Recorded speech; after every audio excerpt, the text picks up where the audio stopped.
Well, hello everyone, and welcome to episode 8 of Switch of Play with myself, Mark Simpson, and good evening again, Micky Barron. Good evening, Mark. It's been a really good response from last week from Ken's episode, and I think everyone was really surprised how open and honest he was about his time at the football club and Iowa. And I was fascinated listening to him. I really was, especially for the reasons why he came to the football club in the first place. And I loved the story about how he chose Chris Turner. I thought that was amazing how he decided to go with Chris as a manager. But no, I don't think we could have asked him to be more open and more honest in some of his answers. He's already been on to me saying that there's a part 2. He says there's a part 2, and if we want him back, he's already signed a pre-contract to come back on. Well, to be honest, I think there could be a part 2, 3 and 4 because we had to sort of move him on, and we're only probably 2-3 managers in. So, yeah, I think at some point it would be great to get him back on and hear about what he thought about the rest of the time and sort of the time when Iowa were thinking of leaving the club and the managers he worked under as well. So, yeah, definitely a part 2. And tonight's episode is exciting for more reasons than one. Obviously, you tweeted about it earlier, how excited you are to get Mark Tinkler. I think he's been mentioned in pretty much every episode we've done so far, somewhere along the way. We'll come to that in a second because it's also exciting because tonight is the first ever sponsored episode of Switch of Play. Pretty Busy Signs, which is the brainchild of your good lady, Micky. Tell us a little bit more about this company. Yeah, it's something she started up about 6 months ago, and basically she made a house sign for us, and she put it up and she put it on Instagram, and a couple of people liked it and sort of said, can you make me one? A few friends and people from work. And before you know it, she's making quite a few of these signs. She's also makes sort of hoops as well with names in, reeds and stuff. And it's just grown and grown. She does a hell of a lot of work outside of her job. She does this part-time, working from our shed in the garden, just trying to find some time to do it. So it's been really successful for her. But she's just actually going to move into sort of more of a men's side, so like man cave football type of things as well. So she's obviously trying to get a little bit of exposure, but no, it's really exciting for her. Well, if anyone wants to see, you can search Pretty Busy Signs on Facebook and Twitter to see an example of what the kind of thing she's doing. And Micky, we've also got a prize to give away as a competition for one Switch of Play viewer or listener as well, haven't we? Yeah, we have. We've got it here. This is the type of sign she does. This one's obviously Victoria Park. She can do them in different colours for different teams. As I say, we've got the Barons up in our house. So yeah, if you go on the website, Pretty Busy Signs, and have a look. But this is the one that we're gonna give away basically for someone hopefully to put it in their house or in their man shed as it is now. Well, if you fancy that sign of Victoria Park, then keep an eye on Switch of Play's social media over the next day or two. We're going to run a competition where you might be able to get your hands on that. So do keep an eye out of that. And as you say, Pretty Busy Signs on Facebook and Twitter. Go and search them out. Our first official sponsor of Switch of Play. And tonight's episode is going to be a belter. Mark Tinkler, what can be said about him, Micky? I know you love him to bits. He's a great character, isn't he? Yeah, I mean, I don't say this lightly, but I'm honoured to be his friend. I've known him for 30 years. We played on the same county team together. Right. And he was an unbelievable footballer. Even as a kid, he was one of those players you didn't want to play against because he was that good. And obviously he went off to Leeds. I went to Middlesbrough. And to be honest, we didn't keep in touch that much until he came back to Hartlepool. But if you want someone in the trenches with you and someone to keep morale up, he would be the man to pick. I don't think I know anyone that would say a bad word about him. He's funny, but he's a good friend. If you're after a friend, he'll be there for you. He's even funnier when he's had a couple of beers. So yeah, I'm really looking forward to tonight, and hopefully he'll tell a few stories that will make people laugh. Well, welcome to Switch of Play, Mark Tinkler. Delighted to get you on, Tinks. How are you keeping? Yeah, I'm good, Mark. Thanks. Obviously, strange time for everybody. I think we're not back at work yet. I don't think we start back till the 22nd. But obviously the first team's back and they all train again. So I don't think the 18s and 23s are back till the 22nd of July. So yeah, desperate to get back, mate. To be honest with you, it's I think over nearly 4 months off now, and I think our lads need to get back into some kind of routine and working again and doing some training really. So it'll be tough for them as well because when you kind of go out of the house for months and you kind of do what you normally do, it would have been tough for the young lads as well, mentally and getting that physical work into them as well. So So have you had contact with them, Tinks? Have you been sort of talking to them or having any contact with them, or have you just left them? Yeah, I've jumped on them. They've been doing Zoom calls with the fitness guys, with Louis and Johnny Madden, strength and conditioning stuff. I've jumped on them just so they can see me face. But we furloughed at the moment. The coaches are furloughed. Right. But there's obviously Louis Cunningham, who's a sports scientist, strength and conditioning guy. He does all that, so he sends them programs, and they've been doing it. But I've been jumping on the Zoom call just so they see me face. I'll be crap with the lads and see how they're doing and stuff. But yeah, at the start, before we got put on furlough, I was in contact with them and seeing how they were doing and stuff. But I think like, they're desperate to get back playing football like we think we would. Yeah. I think what you must said though, Tinks, I think the physical side of it will be easy to get back into, but I think that mental side of it is going to be tough for a lot of people, especially lads at that age when they've been away so long, and as you say, some of them being isolated. So I think that's a part football clubs are going to have to concentrate on. Yeah, definitely, mate. I've spoken to a couple of lads, and they're the first things he said. They found it tough, not being with the mates, and you know, it's like when you're in a changing room with your mates on a daily basis. Yeah, you have 4 to 6 weeks up the end of the season, but when you're not there for 4 months and you're not having that interaction, that bit of crack with your mates, it takes its toll. And when you kind of get out the house much and you kind of go and see your mates, it's tough for young people at the moment. And yeah, they just desperate to get back out on the grass and play some football, really. Because you're the under-18s lead coach, just for anyone who, by the way, might be catching up and doesn't know, you're under-18s lead coach at Middlesbrough, aren't you? Is that always something you really wanted to go into, the coaching side, even when you were playing? Not really. I never really thought about it, Mark, until the back end of my career. I spoke to Dave Parnaby. Obviously, Dave's a well-respected guy in youth development. And Dave was my school teacher at Spennymoor Comp.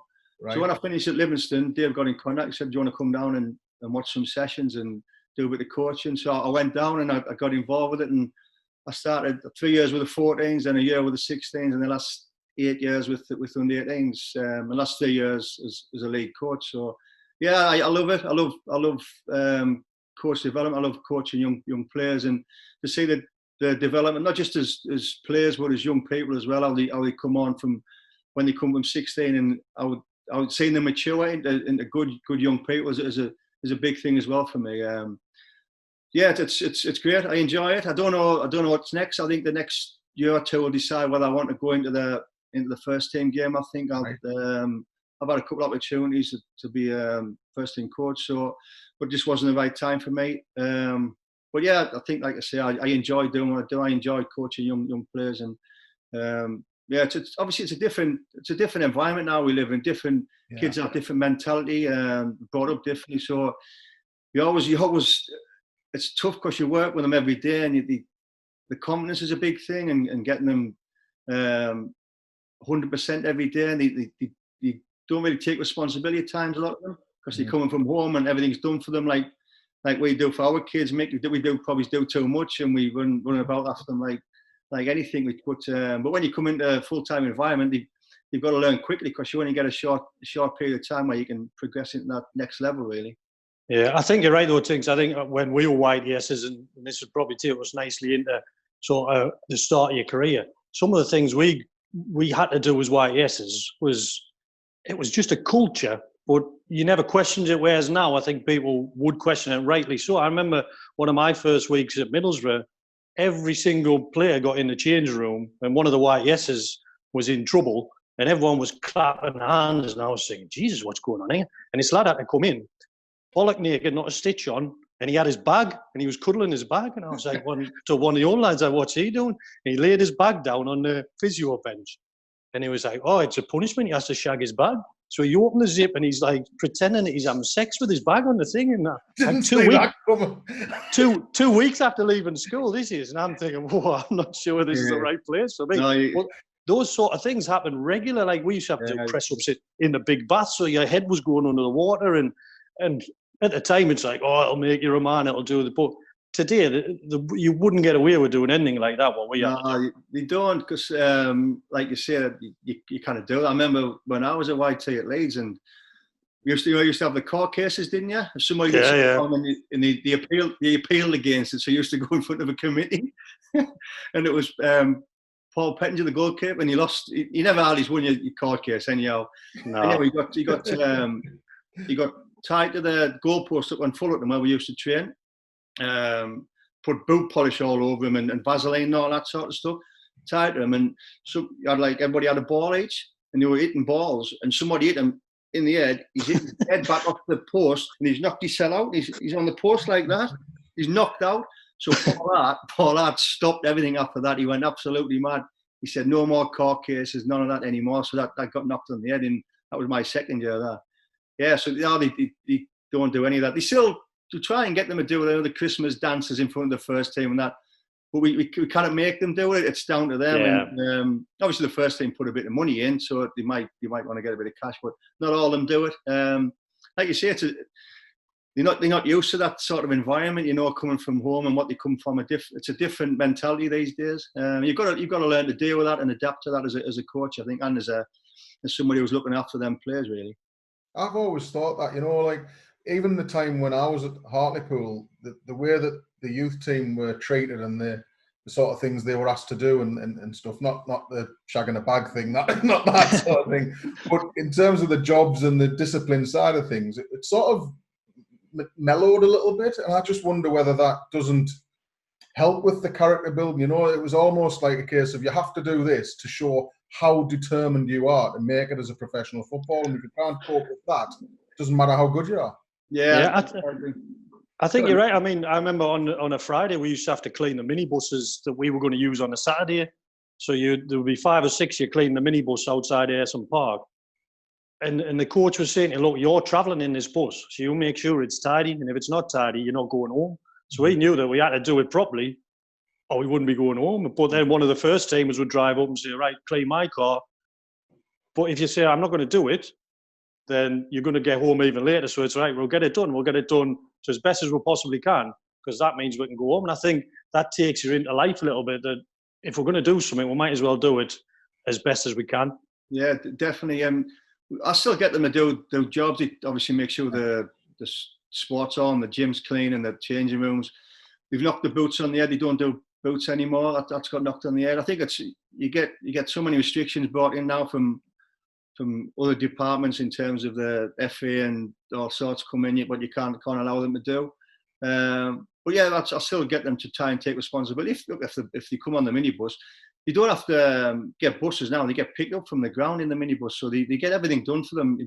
I remember a few years ago, I put a bus timetable in the change room because I was keeping them back because they weren't doing the jobs properly and stuff. Anyway, that get knocked on the head straight away. No, they can't get a bus. They need to get the minibus with the lads, so you've got to get us off at a certain time. There's all sorts of things coming into your thinking these days to try and look after the lads, really, because it gets a bit. You look back on your time and it gets a bit. Come on, you've got to give them some responsibility sometime. Or they're not going to mature. They're going to have no character in themselves. There's going to be no real leaders in the group, So it gets a bit tough. Yeah, talking of doing the boots, I remember Graham Lee's brother, Anthony. And anyone that knows Anth, he's, daft as a brush is a good way of putting it. But he used to always try and wind the first team lads up. So one day, it was near the end of the season, the first team's come in, chucked all his boots at him and say, I want you to Vaseline the boots. So what he meant was take the studs out, put a little bit of Vaseline on, and then you put the studs in, but not as tight so that it just looks after the studs and keeps them well. So I heard, I was tied into the boots. I actually had Gary Parkinson's boots too, and this first team had come in, he was absolutely raging.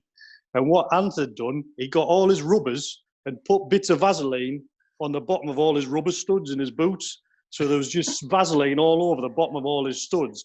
And he didn't know that he was supposed to take the studs out and Vaseline them, but obviously the rubber ones, you can't come out. So he must have just thought, I'll just Vaseline. So he just wiped Vaseline all over the bottom of them. That doesn't surprise me with Ant at all. That. Oh, definitely, yeah. You remember, Mick, were you that night when, because I used to do Chris Kamara's boots at Leeds, a couple of us went out on a Tuesday. I don't think you were there, mate. I think it was only 3 or 4. I think it was me, Westy, Daz, and somebody else. And we went to the walkabout in Durham. Yeah. I hadn't seen Cammy for years. And here he is on the stage singing. He's going to sing. I couldn't believe it. Obviously, it was a student night.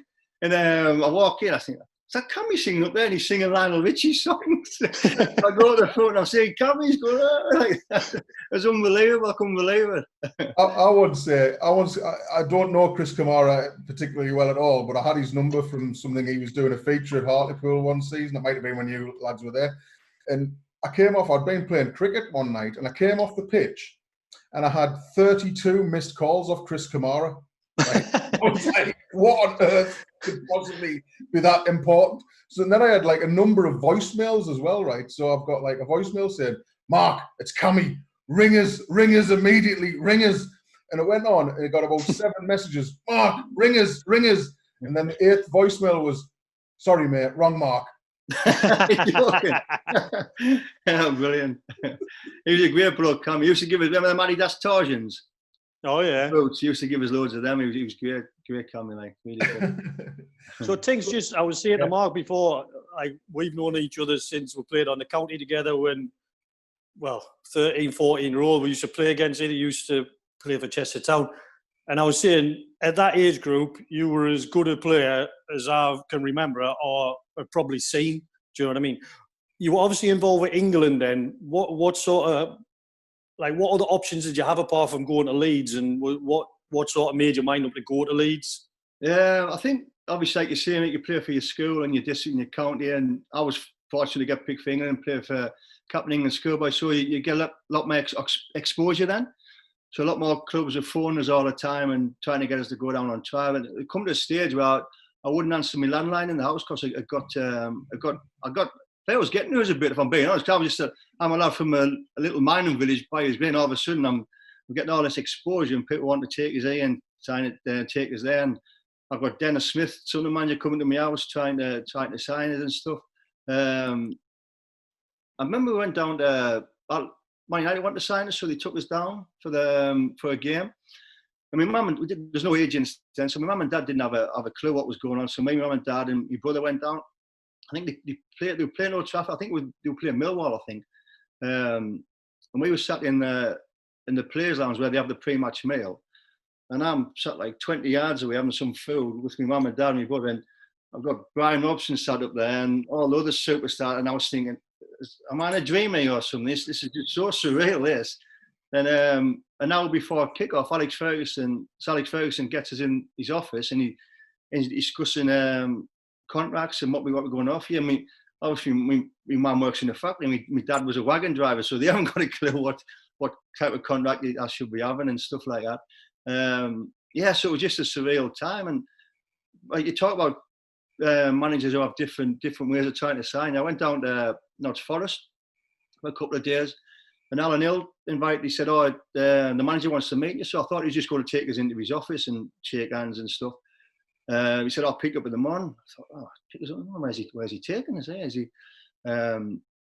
he picked us up in the morning and he took us to Brian Clough's house. He has a big house out in Derbyshire. So obviously I'm crapping myself. You've seen Cloughie on the telly and all that. You just go, what's he going to say to me? So I go in his house and his wife Barbara's there and she gives us a drink and she starts chatting. And Cloughie comes down and I'm not going to do his voice. Go on, Tinks. Go on, do it. Go on. You've got no chance, young man. What you say, young man? So he starts taking us around his house and showing us his trophies, and he takes out into his back garden where he's got a big tennis court, and he's got hedges around the side of the tennis court. So he pops into his shed and he gets these hedge cutters out, not the electric ones, just the manual ones where you just obviously you're chopping. So he goes, I'm going out for an hour and a half. I want you to try and tidy these bushes up. I'm thinking, I'm meant to laugh for you. What is going on? What's going on here? I was only like 14 years old, and I'm thinking, you're winding me up here. Anyway, he wasn't. He goes off for an hour and a half. And I'm stood in his back garden cutting I have an attempt at trying to cut his bushes. I'm thinking, oh my God, I keep turning around as though you're going to come down back in a minute. And he does. I'm looking at my watch. It's like an hour and a half later. Anyhow, I've made absolute balls up with his bushes. I've got this hole all over this thing. I think, he's going to slaughter me. Yeah. And he comes back down an hour and a half. It might have been 2 hours later. He comes walking down his garden. He says, oh my God, I can't believe what you've done to my bushes. It's going to cost me a fortune to get the gardener to come in and pay for all this lot. was thinking, like, you serious? I thought, oh my God, he's going to give us a clip here like he did on the pitch that day. Forest fans. Anyway, and all of a sudden he started laughing. I thought, oh, thank God for that. Then he took us down the pub and bought us a pub lunch, and just great after that. You know, like I say, I'm like, we don't get to see that sort of stuff, and I'm thinking this is like all surreal to me, like being a 14, 15-year-old lad.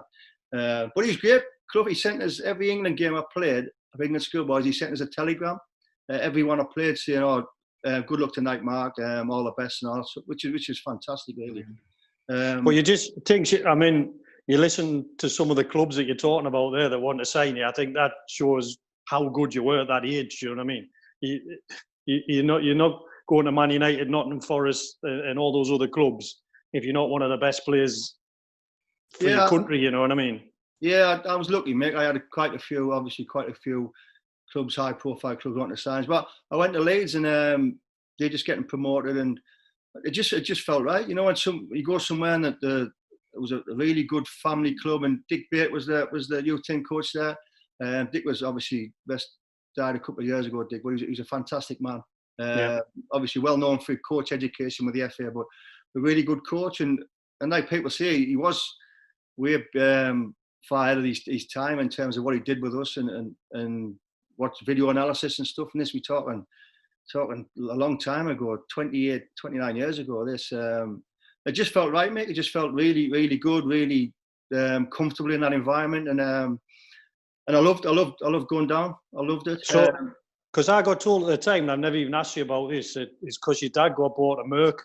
That's what I was told. People said that. I don't know where that came from. Tinks' side for Leeds because his dad got a Merc, and it's almost like, well, that must have been true.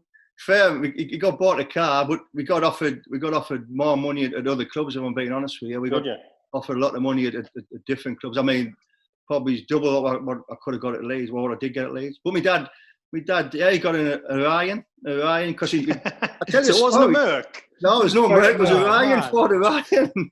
I kind of see my dad driving about in a Merc, and I was going to not in Byers Green. No, I'd have been the wheels pinched in Byers Green. No, I tell you why we got a car, mate, because we got invited to the Sunderland game. Obviously, Sunderland tried to sign us, so they invited us to a game. And my dad had this yellow Chevette. Honestly, it was the worst car ever. But the windows wouldn't stay up. So you know the wooden pegs that we used to have? Yeah. We used to hold the windows up with wooden pegs so the windows wouldn't fall down. So when we went to Sunderland game, went to the game, parked the car, obviously went to the game, come back, my dad said, I can't find my keys. I said, oh, you're joking, Dad. So anyway, we got back to the car, looking under the car, kind of find. He said, "Oh, there they are in the ignition." I said, "Oh, thank God." So we want to get in. Obviously, my dad, he's 6'4", he's a big bloke. Yeah. I know we get in. So he starts shaking the car, and the pegs start coming loose, and the windows fall down. Puts his hand in, gets the keys out the ignition, and we're in. It was unbelievable. The windows just fell down, the pegs come out. So someone must have saw you and thought he needs a new car. Big man needs a new car.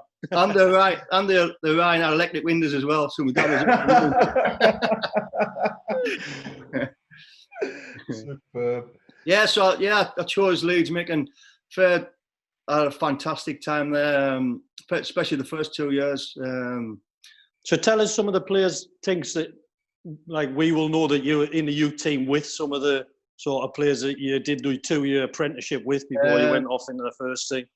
You probably obviously Noel Whelan, Jamie Forrester, Kev Sharp, Mark Ford. There's Kevin Daly. Who else was there? Alex Byrne. Lads who didn't really go on to. There's obviously Sharpie and Jamie and Noel went on to good level of football. But yeah, they're really good lads. And obviously when we won there for Youth Cup, Man United had fantastic individuals, a good team.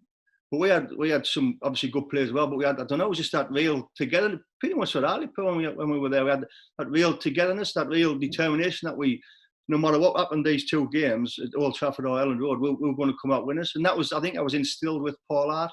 When Dick left Paul Hart come into the club, it was youth team manager. And Paul was a different type of coach to Dick. He was very demanding but a really good coach on the field as well. I learned a lot of Paul, and obviously Paul's with Nathan Jones now, and Paul's been at lots of clubs over the years, managed and coached. But yeah, it was just a fantastic team effort. I think that got us through there for a Youth Cup win. But yeah, we had obviously. Sorry, Mick, go on. Go on. I was just going to say, so after obviously you moved on to the first team, who was your manager and who were the sort of players as a young player in the Leeds team that you looked up to at the time? I was working some as a manager. So obviously we had David Batty, Gary Speed, Gary McCarris, Gordon Strachan. Cantona was there then. We had Lee Chapman, Brian Dean. Are you just name dropping here, or? The lads in the first team. We had, the midfield was unbelievable. We had then the gaffer bought Steve Hodge and David Rocastle as well. Yeah. So Rocky and Hodgie come as well. So it was a really tough midfield to try and force your way in. And obviously the first 2 years was fantastic. I couldn't ask for a better 2 years, really. Obviously, make me debut, win the FA Youth Cup and winning the European Championships with England was fantastic time for me. Best 2 years in terms of being a youth team player. So, Tinks, I've had a lot of messages from the lads today, but you actually text me this one to mention it. Was this when Alex Ferguson tried to sign you? Because you tell me every time we go out that he tried to sign you for 400 grand or something. And so you might as well get it in now. Well, I'll tell you when he tried to sign us when I was a kid. I'll tell you that, didn't I? But yeah, after the FA Youth Cup, they offered, the chairman said they offered $500,000 for us, but they turned it down. And that's all I heard of that. I think a few of those. I think Kev Sharp got offered a big club coming for Kev as well. So you must have told that story about 500,000 times, though. Yeah, I got to tell that one, Mick. I'll tell you the one when I'm in Fergie's book, his first 10-year book as well. He's the first book he wrote, 10 years, like he's 10 years old chap, but he gives us a mention in that. I don't think you know me better, but yeah, proud of that. You know, Fergie's one of the best managers ever been, and you get a mention in his first book, which is great, really. Yeah, it said the best young player that I'm glad I never signed was Mark Tinkler. Probably, yeah. I think he's over the moon, isn't he? I tell you what, touch of class by Man United when the following year in the August after we won their FA Youth Cup, and the following in August we played Man United at Old Trafford in a reserve game. And that's when I broke my ankle. But when I went home, I had operation, pins and screws put in my ankle. And I went home and I got a big basket of fruit sent to the house from the club from Man United, which shows what a bit of touch of class they were, really, you know, at that time, and obviously under that manager. So they were great times. Make it Leeds them 2 years. Then obviously I had a bad injury. Come back from injury, in and out of the team. Howard gets the sack. George comes in. Had a few run-ins with George Graham. But I think there's a lot of blame culture goes about with footballers at times, and especially this day and age. But at the time when I come back from injury, my application, my attitude wasn't what it should have been, if I'm being honest. I should have worked a lot harder to get as fit as I possibly could. I should have done a lot more extra training to get back to the level I was at before I got injured. Did things that I shouldn't have done, which is down to me, really, nobody else. So, which was, I look back and yeah, you regret that time. But hindsight's a wonderful thing, isn't it? Yeah, I mean, I spoke about exactly the same things a couple of weeks ago about looking back at your career and thinking, I just wish I'd pushed myself a little bit more at Middlesbrough. Obviously, you were at Leeds, and so I had the confidence I had later on in my career to play with those players and sort of believe that you need to be there. And it's hard, isn't it, when you're a young lad, and I mean, you're away from home as well, so that doesn't help that situation as well. And I totally understand when you look back and it's not a regret because you move on, do other things, but it's a time in your career where you think, I just wish I'd done a little bit more. Do a little bit more work or a little bit more sort of behaving yourself off the pitch, whatever it is, you know what I mean? Just to try and to do everything you can to have that career at the highest level. Yeah, I think that actual moment, every now and then when I broke my ankle and what happened, I went up there to come down, my foot got stuck in the ground and my body kept on turning and it snapped my ankle. And I was thinking, if I hadn't have gone up for that head, if I hadn't been in that position, and it kind of sometimes goes in my head, but then you look forward and you think it doesn't matter what's happened. You've got to do other things to get back to where you were then. And and it's down to you as a person. I try and instill that in the young lads today. You can have as much talent as you want, but if you haven't got them fundamentals of hard work, discipline, dedication, having that drive and that commitment, you've got no chance. So you might as well stay at home. And sometimes I've adapted as a coach over the last 6 or 7 years in terms of how I would deal with young players, and but I'll never get away from that. If people aren't working hard and doing what they should, then that's not acceptable in my eyes by anywhere. That's really interesting, and I picked that up while you were saying it. I suppose that tells you a lot about your character and what you're trying to pass on to the youth lads. That you basically said, I look back and I regret my attitude after my injury. You didn't say, I look back and I think, I wonder what could have happened if I didn't get injured. It was all to do with what you could have done to affect what happened afterwards, rather than feeling sorry for yourself about the injury that happened. Yeah, definitely. I think, you've got to look forward. You've got to see where you can get to now. You've got an injury, you've had a setback, then you've got to work even harder to get back to them levels. It's not just going to come back naturally, and you're going to be at that level, because you've got to work extremely hard to be a footballer and dedicate yourself. And even though that's all I did for 18 years of my life was dedicate myself to football. That's all I did on a night when I was at school, when I was at home, play football. Then, but that doesn't stop. You've got to do it until the end of your career, and keep doing everything you possibly can to either stay in the game or maintain them high levels that you had. And for a few years I didn't. And that's down to me, nobody else. It's down to me. And it comes a point where you think, if you don't start doing things right, you're going to go out the game, you're going to go back home, and you're going to get a job, and you're going to stop doing something that you love because you're not doing the right things. And that's when something triggered in my head, and I got my head down, and I managed to stay in the game for 17 years. Obviously not at the Premier League level, but my aim as a young kid was to be a professional footballer, and I did that for 17 years, and which I'm happy about. So I've had some fantastic times and met some fantastic people. So Tinks, obviously leaving Leeds, just quickly run us through where you went after that before you got to Hartlepool, and then we'll talk about why you came to Hartlepool. So where did you go from Leeds? I went to York. I went on loan to York. Obviously George Graham didn't want us at the club. Made us train with the goalkeepers a couple of times on my own. I was a server. Not even the youth team, the goalkeepers. I know.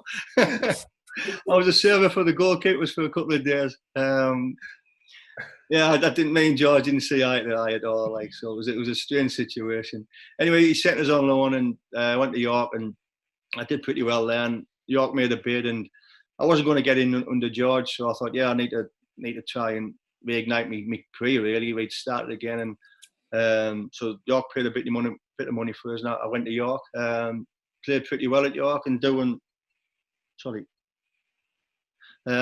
it went well. And obviously, Alan got the sack. I stayed there for 2 years, I think. Then Alan got a job at Southend, so he signed us for Southend. Paid a bit of money to go to Southend.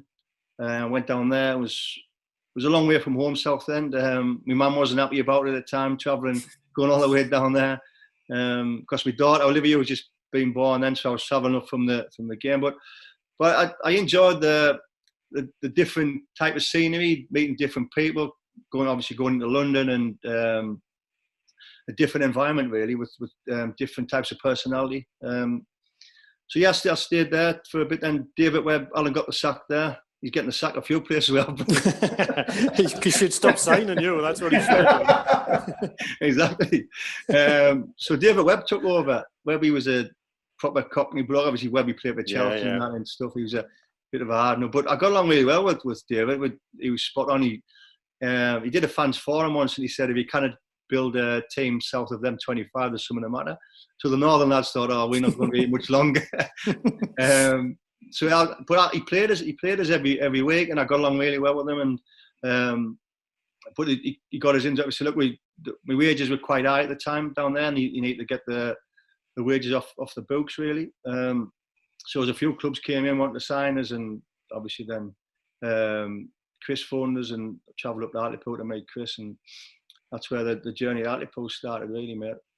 Yeah, sorry, Mark. I remember when I heard you were signed for Hartlepool, and we've had signings, you think, he's a good player, but I can honestly say that was the most excited I've been when I heard you would come back to Hartlepool, because not only I knew we were getting a great footballer, but it was like, oh, he's my mate as well. Do you know what I mean? And it's like, I knew straight away it was always going to be a win-win. That you're going to come in, you're going to fit straight in, but you're going to improve us on the pitch as well. Cheers, mate. That's nice to so I came up and talking to Chris, and I just liked what he said really about where he's going to take the club, and obviously the players he already had there, the players he's going to bring in, and got a real good feeling about Chris, which turned out to be a great decision to come to Hartlepool, and obviously it took off the way it did, which was just fantastic. I'll tell you a story about Noel Whelan when he went down. No, obviously you know Noel. Yeah. When he got the job at Coventry, got the manager's job, so they came in and made a bid for Noel. I think he paid $2 million for Noel. So Noel was a proper Leeds fan. He loved Leeds.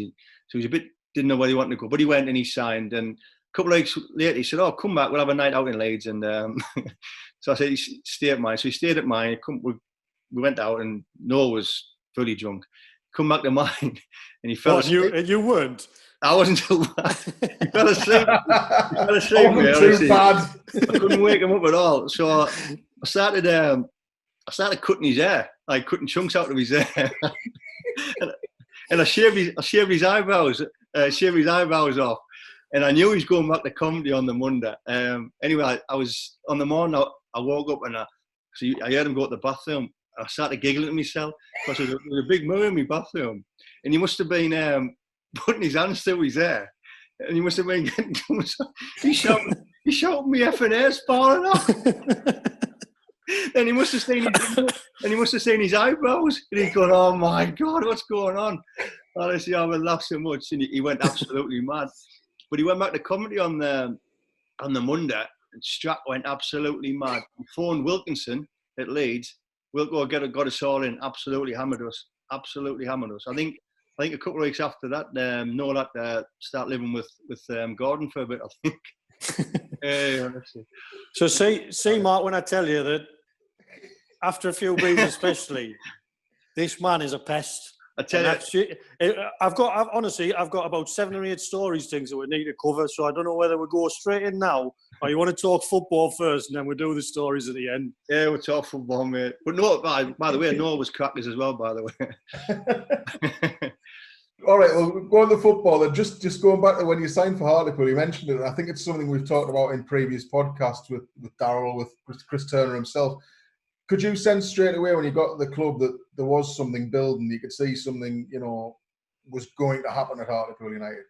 Yeah, definitely. Obviously, because I think the players we had there, obviously Micky and a few other lads. But I think obviously Mick, there's a couple like Westy, Richie, come from clubs, bigger clubs, and I got the sense that we all still wanted to achieve so much, and this was a big opportunity for us to do that.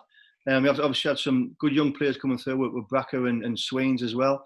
And we had a good mix of different types of personalities, different types of players.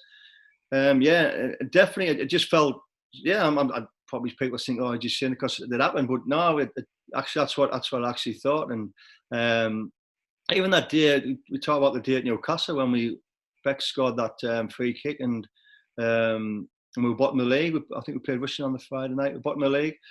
And I just looking about, and the lads were, all of us, wasn't just 7 or 8 of us, there was a full squad out. And I thought that we're not going to be there very much longer. And all of a sudden, we just took off and we did ever so well that season to get where we got to, really. But yeah, definitely, you could sense something, definitely, Mark, yeah. Yeah, I think I was actually talking to Tommy Widrington the other week. And I was saying, I think that was when you and him played in midfield. That for me was an absolute dream because I could just give you either of you the ball, and I knew that you would do the hard work for us. You would get that pass. I mean, your long passing was brilliant. Tommy always wanted to come and get it and either give it to you or give it a striker. And for the lads at the back, you and him playing along. I mean, Mark Robinson said it must have been the slowest midfield he's ever seen, but. On the ball. I think that's quite harsh because my speed was quite deceptive actually once I got going. Was it? Yes. You remember the sprints we used to do pre-season? I never remember. I never remember you winning.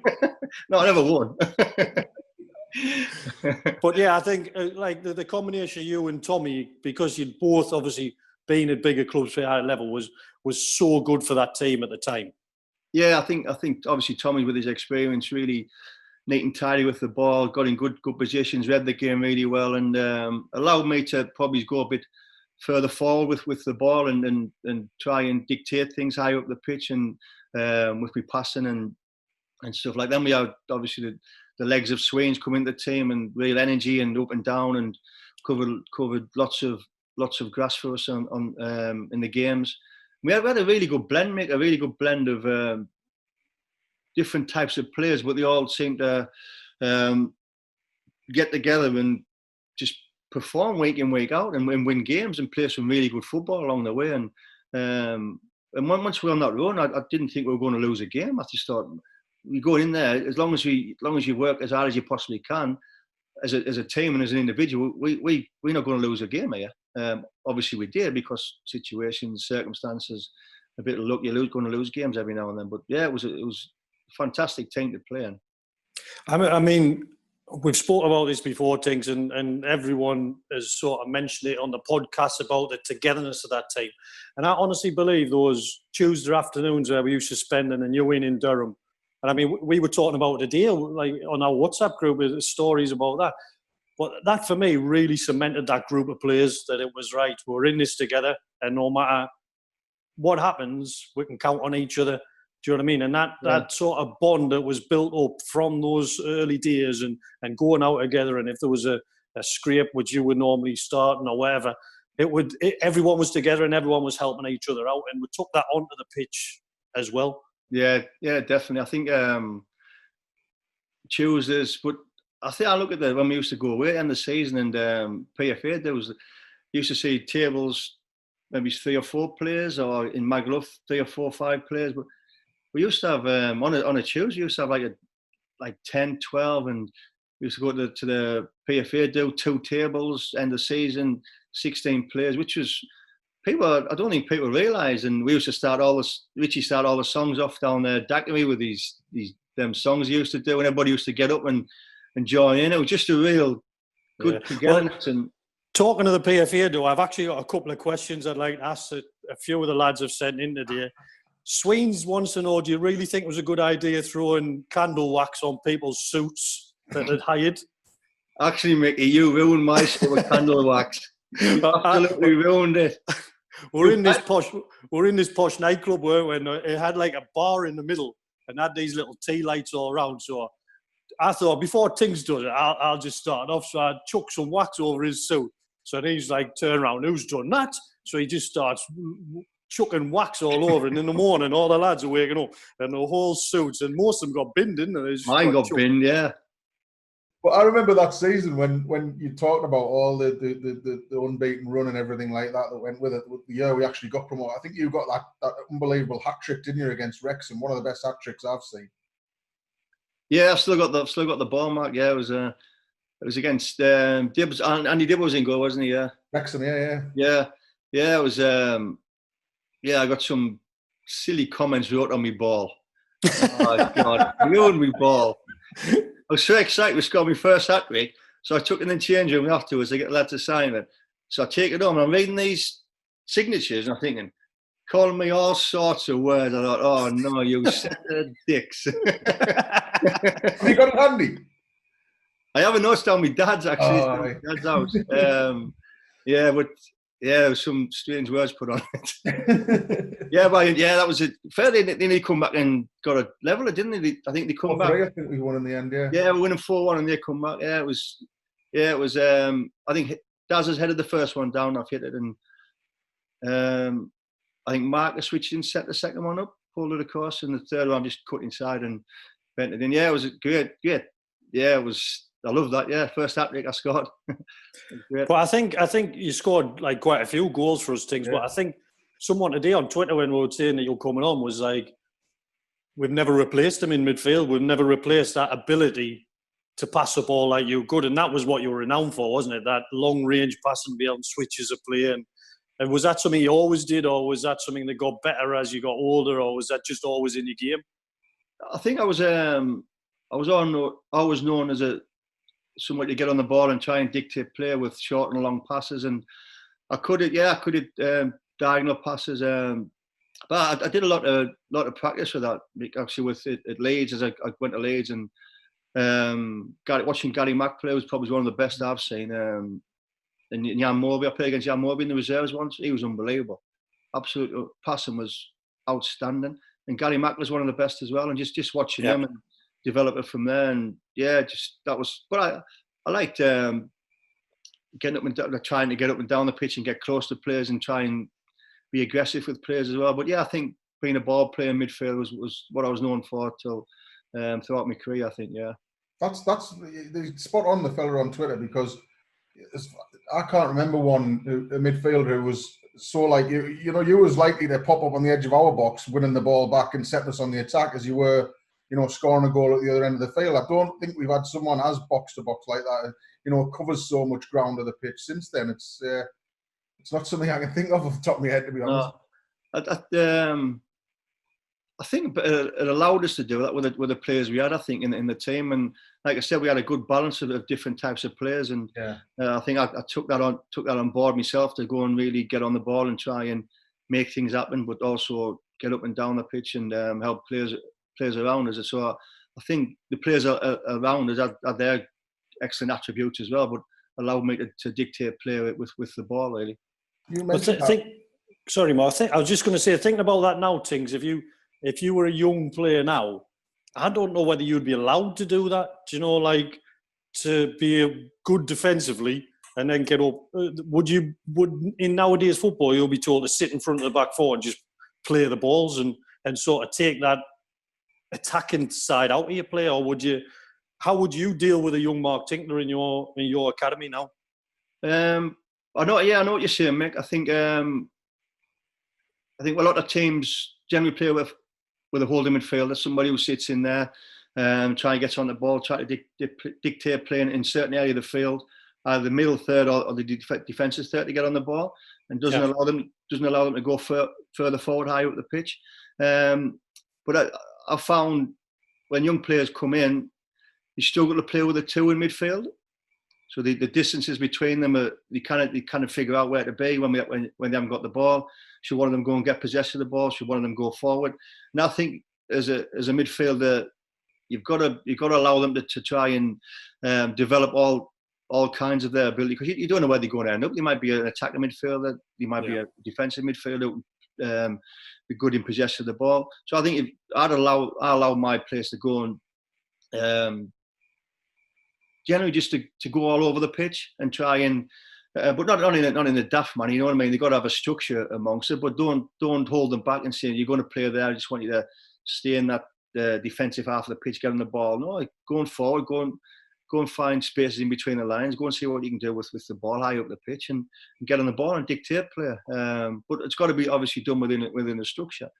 But yeah, I know what you're saying. I think a lot of players struggle with the two because they probably playing in youth team football or grassroots football, where they generally play with a holding midfielder, and they've always got that backup behind them. So when they play with the two, they don't understand the positions to stop that ball going at the forward's feet or being closer together to stop the gaps going in between. So yeah, I know what you're saying. But like I say, I just go and play, go and express yourself. I'm not going to hold you back, but you've got to understand there's a structure with your individual ability as well, you know, in and out of possession. Yeah, I think what a lot of people remember you for, Tinks, is that ability and some of your goals that you scored. But you were a physical player as well. You liked to tackle. You were strong. You're big. You're physically strong. And someone asked me today is when you use that strength. One of the times I remember was when Wilbraham and you came on as a sub. Can you remember that game? And I'll never forget it, because I think I was in the stand when I was watching. I don't think I was playing. And I just remember, like, sort of everyone going, what's happened? Like, what's gone on there? Like, why are these two subs coming on? And now they're going off. I think we were pale for mine. I didn't win it though, because they couldn't see, could they, Mark? I don't think. I failed to try and get off it. Yeah, I know, yeah. They couldn't see. Yeah, obviously Wilbraham was a big bloke, and there was a few little bats with each other, and the ref saying it, and I think I was only on a minute. I think I didn't even touch the ball. I don't think. I don't even think the ball came back in. I don't think it did. I think when they made the sub, I didn't know whether you'd said something or something had happened as you were coming on. But I don't even think the ball got thrown back in before you two got sent off. No, I don't think it did. I don't think it did. Just the throw. I was thinking, it's 2 red cards. I said, I haven't touched the ball yet. I haven't done anything. So yeah, we both got sent off. It was a strange one, that. But yeah, what caused it? I think there was a throw, and I think he elbowed us, so I might have given him a dig in the ribs or something. And then there was a bit of a scuffle, and there was a red. But it shouldn't have been a red card, I don't think. But the ref was card happy that day and gave us 2 reds. Just going in, that successful time that led to promotion and everything, and going into League One, it always fascinates me that we made that transition so seamlessly. Was there ever any fear of going into League One, thinking, well, this is a big step up, we've got a brand new manager, no one really knows anything about him? Was there any trepidation or thoughts that you might not be as successful in League One? I don't think so. I think because we had a lot of experience in the team by then. Obviously, a mixture with youth as well. Good people, good personalities, and I think once you get that momentum, you've got a chance of really developing what we had. And I think we proved that over the 2 years in League One, and we kept going, and we kept showing that belief every. Yeah, we had disappointments in obviously results at times, but we always believed we had a great chance because of the type of people we had in the team and in the squad, and how we developed over them previous couple of years. And it was just a good progression, and we obviously tried to keep developing that, and we did for 2 seasons. Yeah, it was yeah, I think it was pretty. I wasn't going into the game and think, oh, these are a lot better than we played last season. No, because we had some really good players in the team, and players who come from a higher level. Yeah, I remember at the time, and like you said, Tinks, I don't think we're worried about anything. The big difference for me was, as a defender, was the strikers. I thought the strikers in that next division up, if you give them 3 chances, would score, whereas in the division would just come from, they might need 4 or 5 chances to score. So I think that made us think, like, we really need to tighten up on our defence, because you get strikers now who are maybe straight out of the Championship, and they were good players, and I think that was a difference for me. It wasn't we were worried about teams, but I think we just had to be a bit more wary of some of the strikers, and if we made a mistake, more times than not, it might lead to a goal. Yeah, you're right, mate. I think a bit more cautious in terms of how we attacked at times. We didn't leave ourselves as exposed as we probably would have done in League Two. And in terms of if they won the ball back, we always had somebody covering round as a defensive midfielder, I think. Well, and the different team shapes that we've come up against in League One. Players dropping off into areas, into space, trying to find that position in between the lines that could turn and hurt us. That was. But I always felt confident every time I went out on the field that we had a chance of winning the game. Doesn't matter who we played. I thought we were going to had a good opportunity to win this football match because of the players that we had in the team and the type of people we were, really. Because we've asked, I suppose, if we tallied up who's been mentioned the most in this podcast, second only to Mark Tinkler would be Neil Cooper. Yeah. What are your sort of memories of playing under Neil? How much did you enjoy life under Neil Cooper at the Vic? Yeah, it was great, Coops. I know I think I did my ankle at Leeds in a pre-season game, so I missed the Peterborough game, the first game of the season, which we won. But yeah, Coops was great. He's got a real enthusiasm, a real drive and that commitment and real energy to the training and just fun, and which probably has helped us go into games more relaxed than possibly somebody else if they were manager. Great bloke. Loved working for him. Had me run-ins with him like I did most managers. But I always, if I was wrong, I always held me hand up and said I apologise, which I did. I know that some of the lads have mentioned the Luton game when I got, because I just come back from injury and I played at Sheffield Wednesday in the Cup and I come off after 20 minutes. My ankle wasn't right. But the next game I started was Luton away. And I'm not sure how many, might have been a couple of weeks later. anyway, second half I got brought off, and I was probably frustrated with myself, not being as good as I could have been and being injured. And there was a big Lucasade bottles there, so they got volleyed all over, and Scotty's telling us to get in. He's saying, get in them change rooms, and I'm telling him to F off and all that. And I'm not going to walk around from where the dugouts are to change room because the fans are going to give us loads of stick. So yeah, then again the change after the game. I think we get beat. I think. Yeah, we did. Yeah, it's your fault. Yeah, That's my fault. And Coops hammers us like he's in my face. I've got spit dripping off my nose. But I think that was the first time we saw that side of him, really, though, wasn't it? And it was whoa, we haven't seen this before. Yeah, but he stood on my toe, and I had a bruised toe. You know, when you stand on your toe and you've got a bruised toe, and it was killing us. And I'm thinking in my head, I'm thinking, nearly going to have to get off my toe because I'm going to have to stand up and push it off it. Because it was absolutely killing us.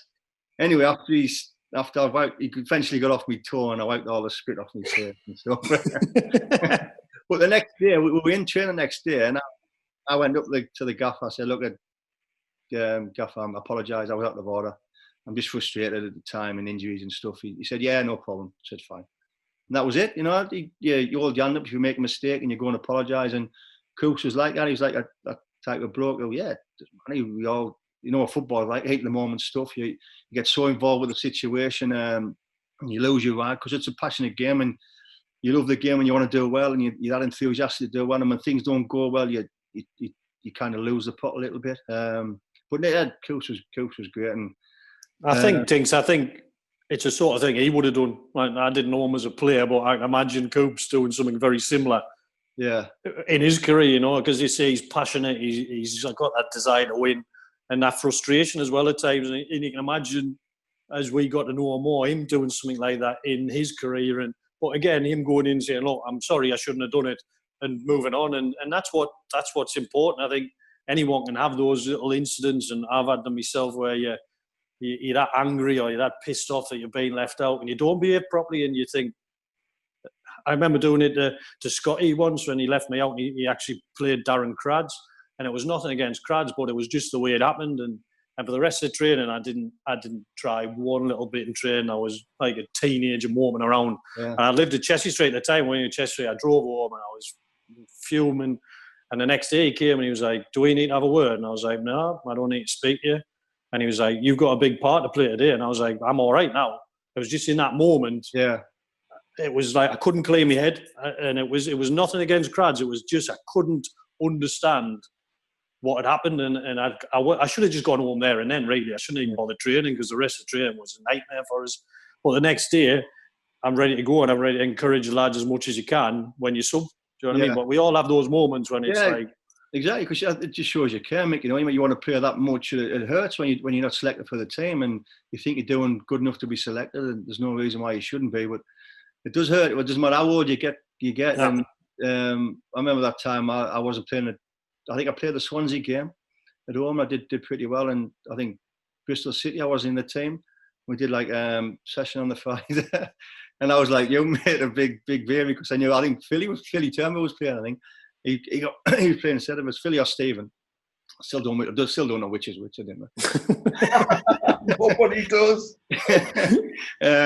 Yeah, so Scotty, I'm messing it, and Scotty sends us in.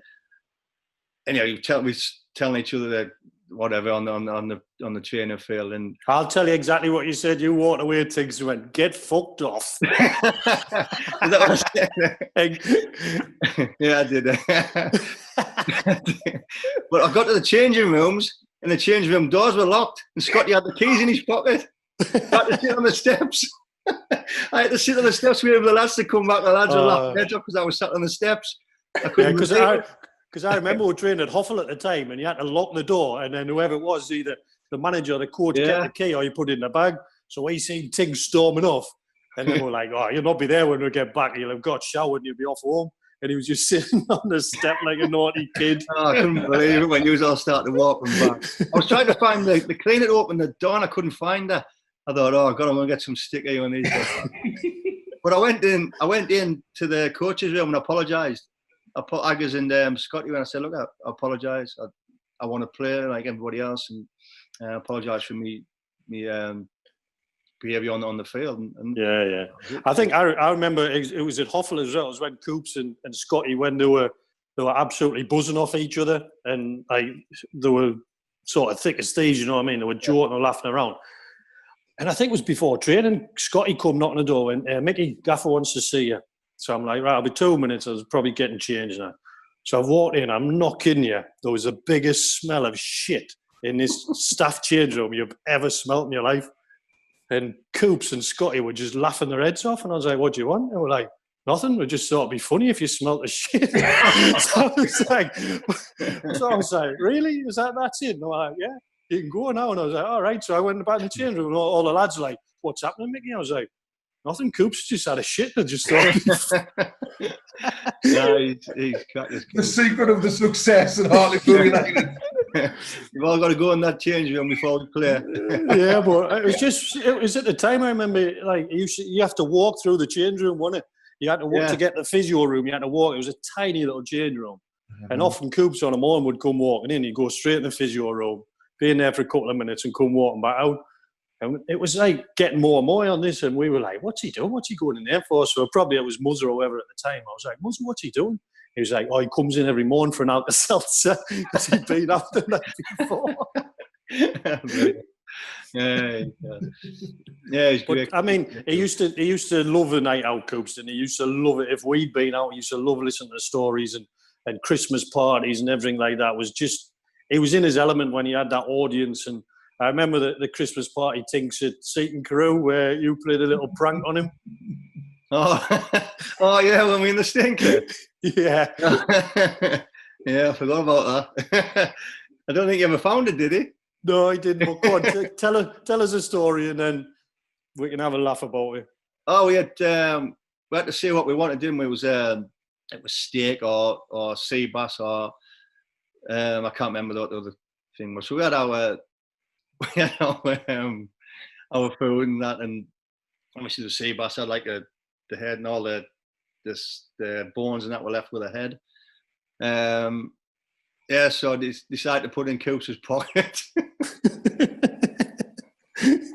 But it was in his big leather jacket. He used to always wear that big leather jacket. In his tombstone jacket he had on, that big leather thing he used to wear.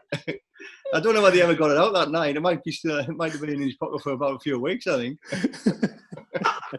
Yeah, it was a big fish head with the bones and the tail on it. It was a big fish. We all knew about it, and he was doing this speech funny, and he was stood up, and we were like, he's got out of his pocket. He's got a fish in his pocket. Honestly. And he's doing his Christmas speech. That was like, yeah. There's nothing more said about it then. No, he must have thought. Obviously, we had a few drinks, and when he got home, he must have thought, "Oh, I must have been saving that for later."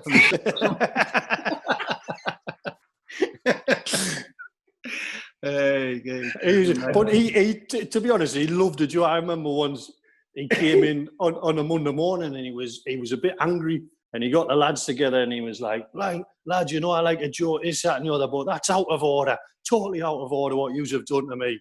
So we're all looking around thinking, we didn't really know anyone, like no one had said anything. But anyway, he said, I got home and I give me kit bag to me mum to wash. Said she's opened it up and someone's put a porno underneath the bottom, you know, where the boots are. So he said she's opened it up, gone to take me boots out and dry them off, and there's this magazine scattered everywhere. He said, I'm not having it, lads. It's too far. Brilliant. He was class, Coops. I miss him. I had a great time the last time we seen him at the reunion. Yeah. Really good, and just so sad that the way it ended really with him. But yeah, he's a fantastic man. Looking on to the next season, then after the Cardiff experience and coming so close to the Championship under that cloud of what happened at the Millennium Stadium, what happened in 2005-06? Why did it just not go for us? I think it had something to do with the previous season. If I'm being honest, I think the back end of the season, obviously things happened with Neil and things were going on at the training ground.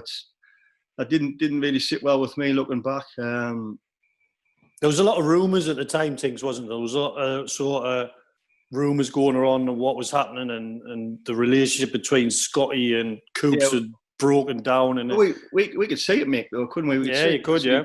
They weren't standing next to each other. Scotty was walking off into the corner of Hoffel, which that's not right. You know, they were partnership. We're trying to get a promotion, and they should be together and organising us and having that togetherness that we were used to, that we built up over 4 or 5 years. Which it's not easy to build up at a football club, that momentum, that togetherness, and it takes a long time to do it. And I just felt it was kind of falling away. I heard the chairman speak last week and saying that Mark had gone up and told the chairman what was going on, and the chairman didn't have an investigation. But I don't know. I never seen the chairman or any of the directors down the training field. I don't think I never got spoke to about anything. I don't think any of the senior lads did they? I don't think. No. They asked us about anything. So, but the chairman said he did an investigation into what was going on. And I think we lost what we had, which is a shame and sad, because we built something really good. And I thought if we kept that in the third season, we had a real opportunity to go and push again. And it just kind of wilted away. We lost what we were about as a squad and as a team, and the values that we had the previous 4 or 5 years that we built up. And I think it got caused by the previous season, what was going on at the time and at the training ground in the club around Neil. And I was listening to you talk about the Sheffield Wednesday game, and then when Neil come into the changing room, and I find that unbelievable that if they knew that Neil was going to come in there, the state and distress he was in as a person and what he was going through as a man, they allowed him to make a speech like that an hour before kick-off in front of the players. I kind of get around that. If that was me and you, yeah. I would class you as one of my best friends, and I knew that's how you feel. I wouldn't have let you get on that bus. No. I would have, for yourself, because it's not fair to put you in that situation. But then for the team as well, it threw us so left field that like hour before the game that you couldn't concentrate. But more as like I need to look after my friend before football, exactly. And I would expect you to do the same for me as I would do any of our other friends. That you put the person first, and it almost was like you said. It's unbelievable looking back that actually happened. Yeah, and I was talking to somebody today about values of people and players and staff and that. And for me, you say, Mick, if I was your chairman, if I was your chairman and you were manager, and I knew the situation you were going through as a person, and how much you were struggling with life and what was going on, or if I was a coach or assistant manager, but more importantly, a mate, I would say no. We'll talk about it Monday. We'll reassess it Monday. But I'll take the team today and we'll just say you're not very well or something like that. You know. Yeah. I thought, and Neil didn't just walk out of the changing room. Then he went and sat down. He went and sat down for a little while on one of the seats in the changing room, and like you said, he didn't know what to do with himself. No, he didn't know where to go next. He shouldn't have been put in that situation, and he was sitting there. And we're trying to a big game against Sheffield Wednesday, and I'm looking over. I'm thinking, God, I feel so sad for the situation that he's put himself in. But to allow him to go and do that, I thought that's absolutely disgraceful from my point of view. And I think, by all accounts, it got back to the directors' lounge at Sheffield Wednesday, where all the chairmen them go up within 5 minutes. Because when I went out in the corridor, I seen people discussing it and went back into the room, and that's not right by a long way. And to put him in that situation was so wrong, and it was tough watching him go through it.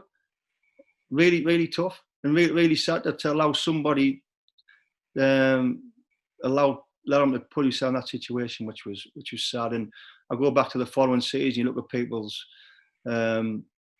values as people, and why would you do something like that? I don't know allowed him. I don't know who knew what he was going to do it. I'm not sure, but I'm sure some people knew, and they could have stopped it. I think, we've spoken about it, Tinks, me and you, and we've spoken about on the podcast as well, that the next season, the atmosphere around the place was different, you know what I mean? There was a lot of sort of uncertainty, a lot of, and it was almost like an untrust within the group, within sort of staff members. Staff were talking to you and saying things about the other coaches, and it just was difficult to just concentrate on football, because there always seemed to be something, a fallout with a player, someone else coming in, another fallout with a player, a member of staff wasn't happy, and it just didn't. Something wasn't right, and you could tell that it was going to be a difficult season. Yeah, and I take it back to the season previous. That's what it's down to me. What went on, and moving forward, we lost what we were about as a squad and as a team. And I used to travel in with Gordon Ellis. Obviously, Martin brought Gordon in, the physio, and they were kind of loggerheads most days when I used to pick Gordon up about injuries and all that sort of stuff. There was no real continuity there, you know, and no togetherness that we had, but that we worked hard to build up over 4 or 5 years, and it was a real shame that year and what happened and what went on, but yeah, it's just a sad situation. But to allow Neil to put him in that situation, I thought was so wrong. Yeah, I think we've spoke about in previous podcasts about the changing room and what happened then, and obviously we don't need to cover that again. But I think there was a lot of rumours at the time and a lot of speculation about what was going to happen. And I know you were involved in sort of an issue that was, whether it was set up or not, we'll never know to this day. But it was such a coincidence that it happened and the way it happened. And it put you in a really difficult situation with another couple of our players that were out in Durham on that night, didn't they? Yeah, we played Rotherham away, and we got a good point. I think Steve was taking the team. I think he was suspended, wasn't he? Yeah. I think I played centre. I think me and Clark played centre half actually. We come back to Durham. We said, we'll go out for a few beers if anybody finds it. So Gordon came out, Gordon Ellis. So I don't know. Obviously, Martin had issues with Gordon, whether he had an issue with him staying because Martin had left the club or what. But yeah, we got into Durham and we were in the boathouse down near the river.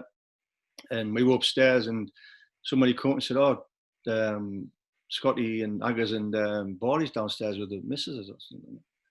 I don't know. I thought they were going somewhere else. I thought they were meant to be going somewhere else. But anyway, apparently they hadn't been. They would, I don't know, like you said, Micky, you can't really determine what went through there, what they actually doing there, because I didn't think they were going to be there. That somebody said they were going somewhere else. But then Scotty's wife come up and starts having a go at Gordon Ellis in front of everyone. So we think, oh my God, what's going on here?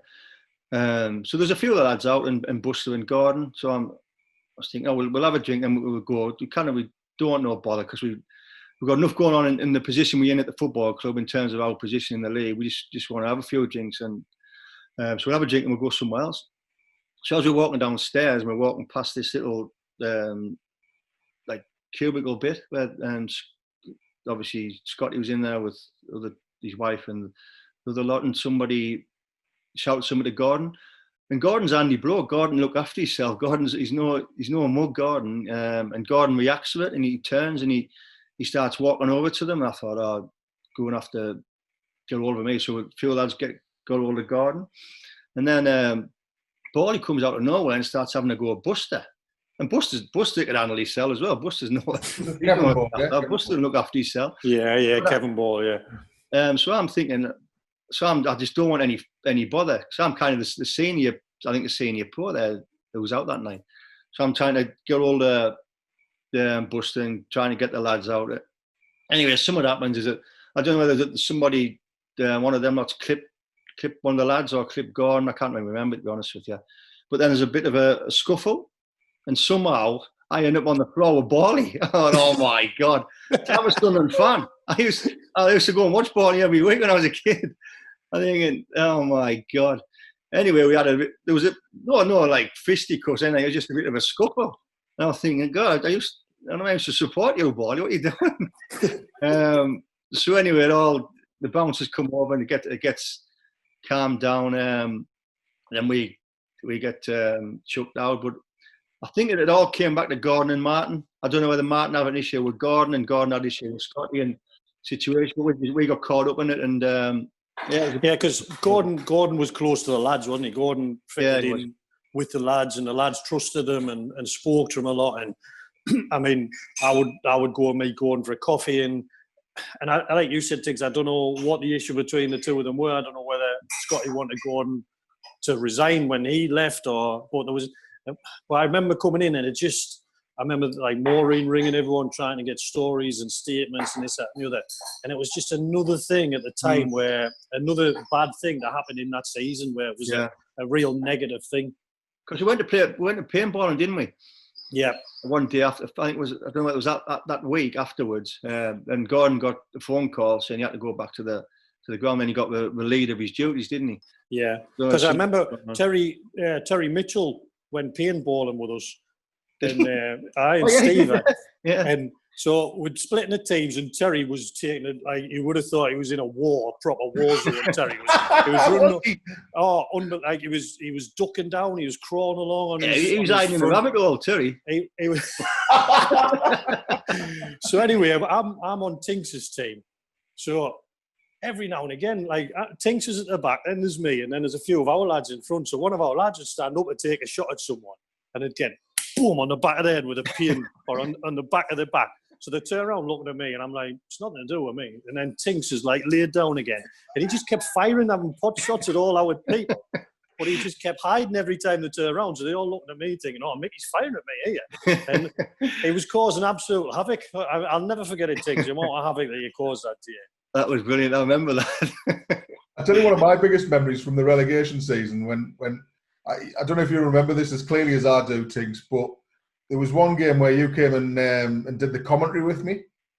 And it was the point when Scotty was under a bit of pressure, and a supporter came up to the press box with a banner.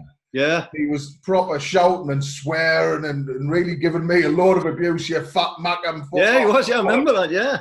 And I remember, do you know what? The ironic thing is, he actually, the following season when we got promoted, he came up to me at the Player of the Year do and apologised. Did he? He said, I'm really sorry for my behaviour. And I know for a fact he's like one of the biggest fans of this podcast right now.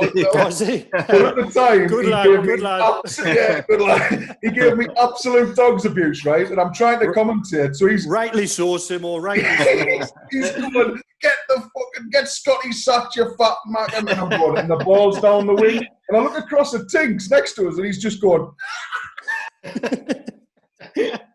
I remember that, mate. Yeah, he wasn't happy, man, was he? He wasn't happy. I tell you something similar. When I was at Middlesbrough, I remember we were playing Ayson Park, and Lenny Lawrence was the manager, and he was under severe pressure. I mean, crowds were like 7,000 or 8,000, and he said, "Come on, Micky, I'm going to bring you on." I'll never get. I think we're playing Bristol City, and some guy jumped out of the stand at the far side, and he's coming over the pitch, just jogging over the pitch. I'm thinking, he's going to punch Lenny here. He's going to have him. So I'm thinking, it's all right. There's going to be a steward or a policeman. Intercepts him, so he gets like over halfway, and I'm thinking he's definitely going to have Lenny here. So as he's coming, Lenny sort of grabs hold of me and pushes me in front of Lenny a little bit. I'm thinking he's going to hit me now, so I was trying to get behind. But this guy, he was adamant. He got tackled by a steward in the end, but it was similar to you, Mark. He was just so angry with the manager. He just wanted to get hold of him. Brilliant. It was unbelievable. So I mean, obviously after relegation, you were around obviously for the 6-7 season, Tinks. I don't think you played a lot of games that year, did you? But the way that the club bounced back was superb, wasn't it? Yeah, it was great. Yeah, obviously they got Danny in, who was obviously a top manager. Yeah, I think I played the first game against Swindon. But in that July, my mum got diagnosed with a brain tumour. So obviously it was a cancerous brain tumour. It was inoperable. So she was up with James Cook. So after every training session, I was going up with James Cook and then coming to train the next day and stuff like that. So that was a pretty tough time for me. I was injured as well, and I wasn't in the team. But Danny was great. Danny said, "Oh, just take as much time as you want. Don't worry about things." But I think coming to work was kind of a release for that, because seeing what my mum was going through on a daily basis was really tough at the time. She kind of lost all of everything pretty early, because it was that deep in her brain, and she lost her speech and you couldn't walk, and and the hearing was gone, and a bit of an eyesight. So it a gradual decline really, and she died on Boxing Day that year. So that was a tough year, and obviously getting let go at Hartlepool at the end of the season. It was a really tough time. I think we've spoke about things before. I never really spoke to the lads about the situation. I'm kind of a deep person. I don't really open up that much. I've got better as years have gone on, but at the time I didn't speak to the lads about it much. I mean, it's only till you look back, Tinks, that you realise how tough a time it is. You know what I mean? We obviously knew that your mum was ill, but you look back and you think, could we have done more to help you at the time? But like you say, you're not the type of person that's going to look for sympathy or openly come and talk about it. You know what I mean? It's just not the way you are. And as you say, you're a private person. But you look back now and you think, could we have helped you more? Could there have been something that we could have done as a group of players just to try and make that time a little bit easier for you? I think the thing is, I come to training, it's kind of a release from the reality of what's going on with my mum at the hospital. So I come to train and I just like obviously the crap with the lads, even when I was injured, just taking my mind away from that situation. So that's probably why I didn't talk about it. And obviously, no, you can only do stuff for people if they want to talk about stuff and help. Yeah, of course. So no, that was, like I say, that was me, and just find that release from the reality of the situation, really. But Danny did a great job. Fantastic, great bloke. I didn't play many games under him, but I loved working for him and watching the way he worked, because he was quite hands-on, and he's one of the few coaches throughout with Hartlepool who actually got on, who did lots of shape and stuff like that, didn't he, Mick? He did. He was big into it. Yeah, worked on lots of shape and different scenarios for games and stuff, and I enjoyed watching him work, really. So Danny did a fantastic job, and the lads were superb. I came down to Wickham. I was in the squad for Wickham. I wasn't on the bench, but I came down, and it was great to see lads get promoted and get back up to League One. Really, it was fantastic. But yeah, that was obviously leaving at the end of the season and going up to Livingston with Mark Proc took us up there. But it was them few years were tough for us. I'm being honest. I found it really difficult. I was up there on my own and in a flat, and they obviously trying to deal with losing my mum and leaving Hartlepool. And after Livingston, I left Livingston because my calves and my Achilles were about gone. But a story up there, I think it was my third game. We're playing St Johnstone, and we had this big Polish goalkeeper, about 6'7", honestly, and playing St Johnstone away.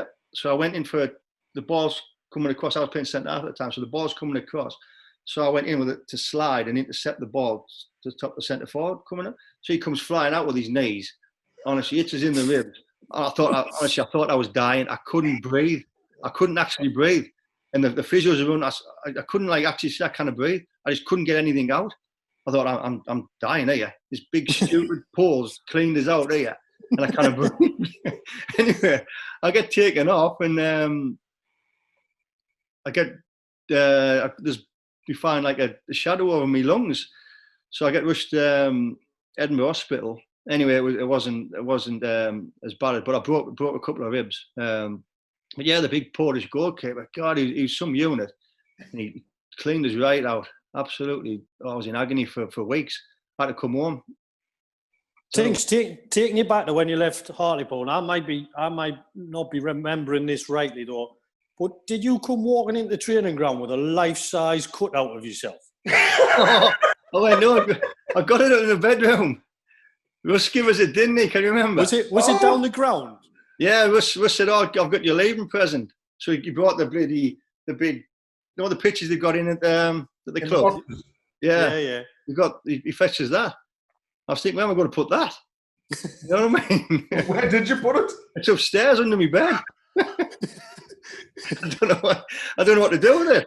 No, because I just remember one of the lads. Sign it, we'll give it away. Yeah, they can have it. They can sign it. And somebody can raffle off for a charity or something. Yeah, because one of the lads was like, hey, is Tinks coming in the training ground? In fact, there's 2 Tinklers come. And one of the lads at the time was like, bloody hell, 1 Tinkler's bad enough. We don't need another one. No, I was walking out with it. I was going to put it in my car. Oh, that's right. You're walking out with it, yeah. Yeah, it was... Yeah, but obviously I went up to Scotland. I was obviously injured quite a bit, and that was really it. And then obviously Dave, like I say, it was a tough few years, and you go through when you finish, you lose my mum, and then losing football, which are two of the biggest things, apart from your kids in your life, really. You just, and they've gone, and you kind of get them back, and you're going through all sorts of emotions, and yeah, it was a tough few years. But yeah, I come back, and I got a job at Middlesbrough. Obviously worked at Hartlepool College. I did my teaching certificate. Got a job working with Ian Clark and coaching the lads and the girls there for a little bit. But also got my mate, Philly Brumwell. He was manager of a residential home in Darlington for kids with behavioural problems and family breakdown. And it was sorry, I'm not laughing because I'm just laughing at a story that you can tell after this. Go on.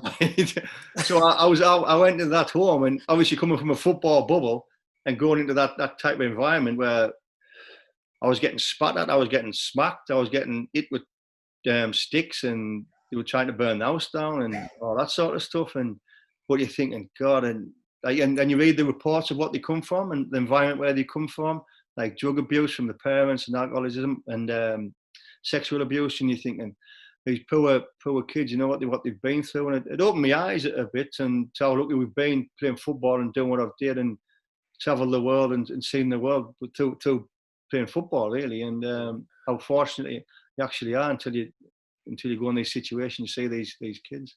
Tinks, tell about the story when you took them away for the. Oh, mate, I knew you were going to say that. I shouldn't have took me away. It was only my second day. I took there was was it Liam and Beth, I think. So none of the staff wanted to take them down to Leeds Christmas shopping. So I said, me gullible. I said, I know Leeds. Yeah, I'll take them down. So the Tracy, who was the manager at the time, said, Philly said, you just take them, let them go off for a couple of hours, make sure they bring the receipts because they give them some money. And I said, anyway, I let them go off for a couple of hours, phone them, no answer. I said I'd meet you in this coffee shop. Never returned. Phone Tracy. This was like 3 o'clock. 5 o'clock comes, phone Tracy. Still not here, Tracy. What do you want us to do?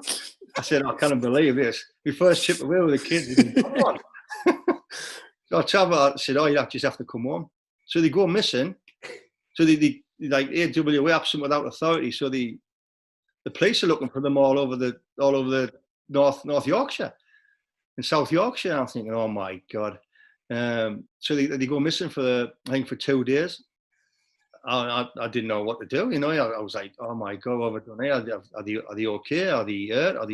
But no, they just went to one of the mates' house and just turned the phones off and stayed there. I couldn't believe it. First trip away and they do one on us. That's why the other staff didn't want to go. Yeah, exactly. Exactly. They'd have to fill out all the reports for the police. if only you hadn't signed for Leeds, Tinks, you wouldn't have been. Yeah, exactly. That big Merc that Ron got it. Eh? No, the right elect winners, man. Brilliant. Right. There's a couple of stories, Tinks, that I want you to go over. We always finish with like 10 quick questions, like quick fire questions. These have come from the lads. You've probably seen a couple of them anyway. John Braxton wants to know, do you really think, looking back now, it was a good idea to try and throw a mattress out of a window of a 5th floor balcony in Magaluf? No. I was still upset that we got beat off Bristol City in the semi-final, and I've seen some Bristol City fans down below. But I didn't really the reason. I couldn't get out. There was these City fans singing out the window. Yeah, because as he threw it, Bracken told us yesterday, as he threw it, he went, fucking Bristol. I didn't get it out though. I stopped. I was doing it and pulled it back in. I thought I can't do that. Tinks, I'll never get. We were out in Magaluf. We were staying in that Salt Trinidad hotel, and we come back, and we always had like, you get your dinner, so like your tea. So you get your tea if you want your tea. Sometimes we didn't, sometimes we did. So me and Tinks would come back, we're half cut. Tinks is like, we'll get some dinner, we'll have a couple of beers, we're having dinner, we'll go back out. So you're in there and you met someone from like Bishops or somewhere, so you started talking to them. And there was a couple of like 3 or 4 people from Bishops. So we're like having a bit chat. I'm like, Tinks, how we're going to go? And as we're walking out, Tinks just picked this bit of ham up and just slapped it off this fella's face and walked out. And he was like, Tinks was like creased up laughing. And I was like, I'm sorry, mate, I'm sorry. He's like, oh, no, Tinks, man, it's all right. I know what he's like. This fella's got a bit of ham just on the side. Yeah, I remember that. I can't remember his name now. I remember that, yeah. Honestly. People broke him. Right. You find yourself having to go around, Mick, just apologising for Tinks to people all. To be honest, it's normally humps. Humps is the one, because I to be honest, I'm not going to lie here. I'm normally involved with Tinks. Yeah, I was telling my boys today. I was like, Tinks has got this thing that you'll be stood at a bar and it'll be quite quiet and you're having a couple of drinks and he'll come up and either get you in a headlock and he's strong, especially when he's had a couple of beers, he's even stronger. Or you'll walk up to you and he'll just start punching you in the face, and all of a sudden, all the lads will start scrapping, and do you know what I mean? So. It's normally Humps that apologises, isn't it, Tinks? He's the one that normally tries to like calm everything down again. Yeah, he does. Yeah. Well, fair, Mark. I know I'll get a lot of publicity on this, but they are the lads just as bad as me, by the way. Once they get going, it's not just me, by the way.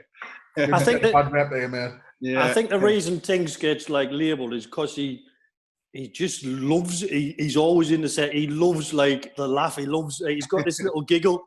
And Bracker and Tinks are like thick as thieves, and Bracker says, "That's why do you do that little giggle when he's about to do something?" And you know something's coming because but he just seems to do it for his own fun as well. It's not to like keep anyone entertained either. He's just having a good time, aren't you, Tinks? Yeah, mate. Yeah, I've got Daz Clarkey over the years with some good stuff. These are funny. But the tomato sauce one. He's as bad as anyone, Clarkey. The tomato sauce one, Tinks. Yeah.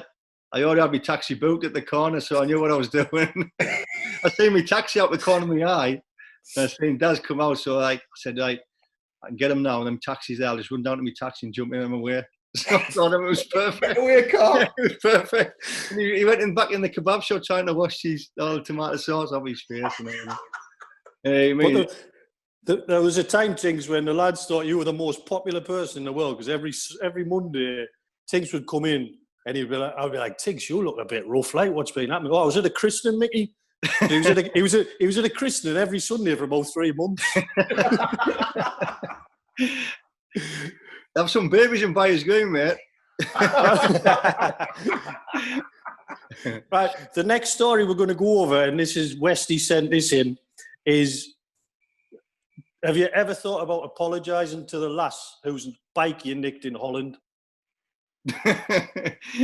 Yeah, that was because we couldn't get a taxi. There's more bikes in Holland than I've ever known. So this girl decided, we come out the pub, didn't we? Without being able to drink. There's loads of bikes, so I just decided to jump on the bike. But I was going to drive back to the KNVB, but I got lost, so I come back past the lads. I end up in a load of bins. Come off in a load of bins. I got lost going there, so I come back and I passed the lads again, and I come off in some bins. But I remember Westy was telling us today, he was like, Tinks has got this lass's bike and he's riding off on it, and this lass has gone, do you think you'll bring that back? And Westy's gone, probably not. Hey. And the last story is this is from your sparring partner.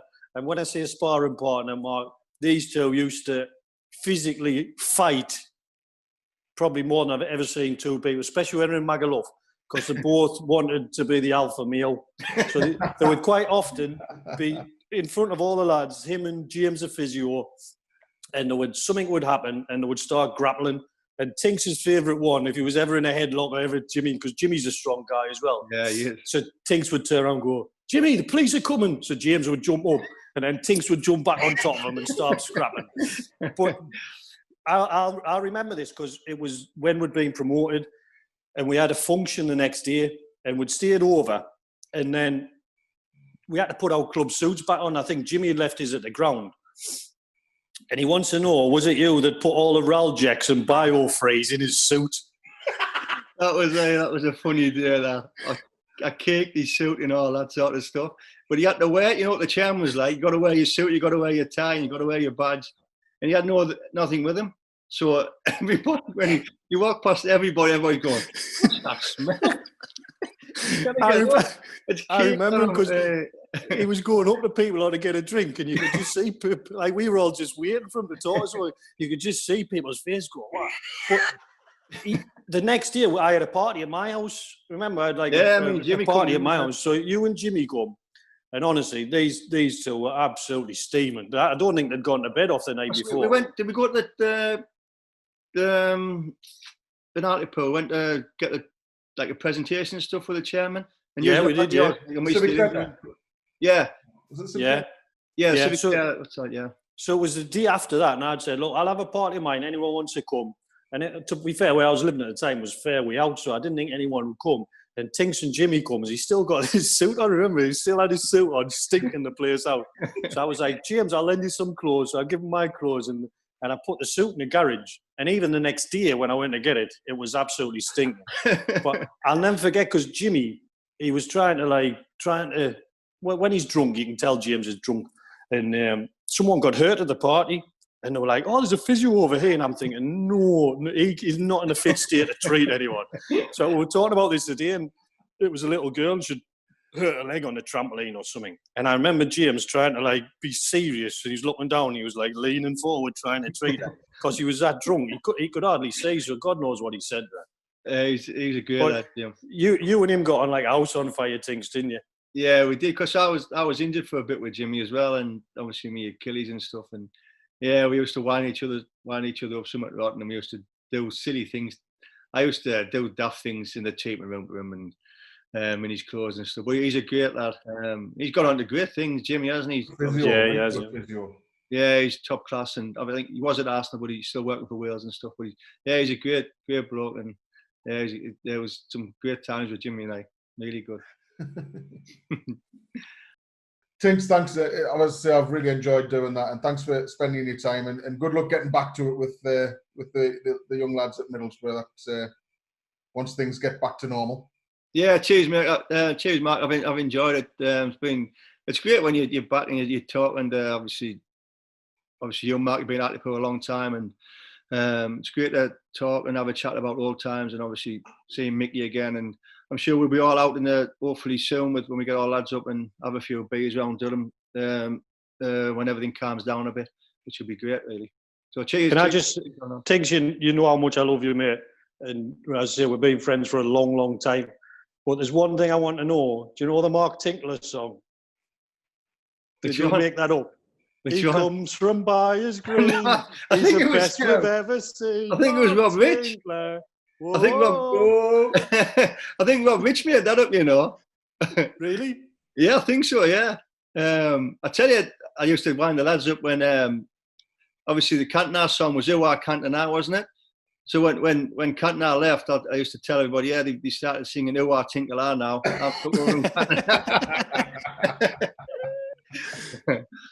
Brilliant. Cheers, mate. Nice to see you again, pal. I love you too, mate. All right, take care, mate. Take care, lads. Bye-bye. See you soon. Cheers, Tinks. Well, Mick, every week I say I enjoy these, and every week people tell us they're getting, how are we going to top last week and all this. But I tell you what, I have thoroughly enjoyed myself tonight. He's some bloke, Tinks, isn't he? Yeah, he is. He's, as I said, we've been friends a long time, and tonight you can see why you want to be friends with him. He's a great guy.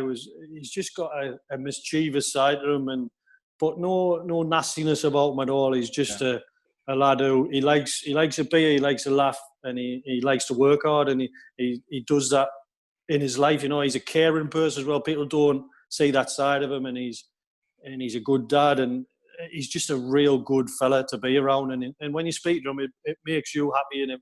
And I think tonight, hopefully, people will see what we've known for years and see that side of him as well. And it's great that people like him are still in football, aren't they? Passing on what they've experienced and the knowledge that they've had, because he admits he hasn't done everything right during his career, but to be able to pass on that experience to the next generation, particularly the club famed for it like Middlesbrough in terms of producing players. 100%, Mark. I think even sometimes when you've got to understand, and I know we discussed it, how good he actually was at that 15, 16-year-old. I didn't realise that, I've never. No, he was England captain. He's the best player at that age group in England, and when you hear the clubs that caught him, and he has made mistakes. I think he's quite openly said that, and And I think sometimes if you've been there and you made those mistakes, and you can pass on your experience to young players about maybe outside of the training pitch as well. So he's a good coach. I've seen him coach, but he's got that experience where you can say, look, I've done this way and it didn't work out as well as I wanted to, and he can guide those players like off the pitch as well. So yeah, he's had a bit of experience outside of football, which helps as well. And I know if I was a young lad and I could pick a coach to be coaching us, I wouldn't go too far away from Tinks. Well, it's been sensational and I really enjoyed it. So we'll wrap it up there, Mickey, and we'll be back next week. But thanks once again to our first ever podcast sponsor, Pretty Busy Signs. Do go and have a look on Facebook and Twitter, and keep an eye out for that competition as well for the Victoria Park sign. But Mickey, thanks very much again. Brilliant. Cheers, Mark. Good night.